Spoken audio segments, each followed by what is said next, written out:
One of my favorite stories is of this missionary from Scotland to Africa. And after a long time in Africa, he returned to his sending church in Scotland to report on the work and the ministry and to call more laborers to go to Africa. He arrives at the church, it's winter, it's cold, it's raining, not many people come. And he's a little bit disappointed. And many of the people there were elderly. You know, great that they're there, but not suitable for the mission field. But he still felt that he should give the same message. And he gives the message, the needs in Africa, we need more laborers. He ends the talk. This is how he ends the talk. Who will go? Who will go? Who will go? He didn't know that the organist, they sang a few hymns with the organ.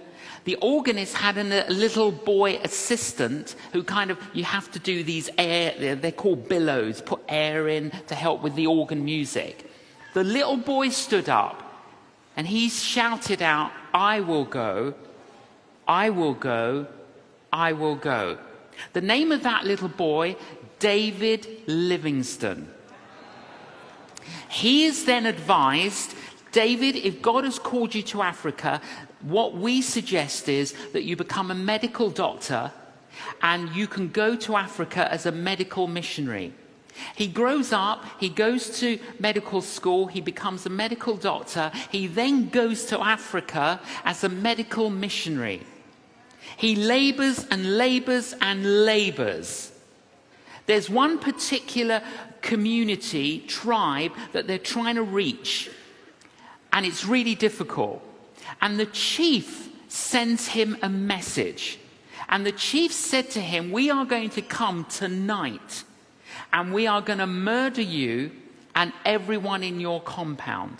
Now, the reason we know every detail of this, and I've researched this, is because David Livingstone kept diaries. And all of this is written in the diaries. So he's writing in his diary, Lord, we've labored so faithfully. Please protect us. Please help us. And there's a little bit of fear in what he wrote on that day. Concerned that their ministry will be obliterated and everyone will die. But they didn't come and kill them. Anyway, a couple of years later, they eventually introduced the chief of the tribe to Jesus, and the entire community converts and follows Jesus. David Livingstone said, no, the story gets better.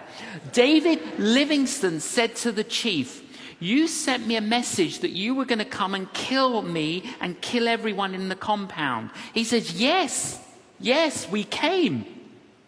Well, why did you not kill us? Well, because when we came to the compound, there were 39 giants surrounding the compound.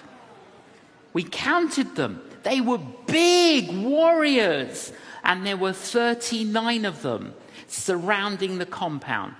A couple of years later, David Livingstone returns to his sending church in Scotland, and he tells that story. At the end of the meeting, the secretary of the church comes up to David Livingstone and says, Dr. Livingstone, do you remember the date that the chief were going to come and kill you? He says, of course I know the date. He gives him the date. The secretary of the church opens the church diary and he shows him that date. There were 39 people in the church in Scotland praying for them.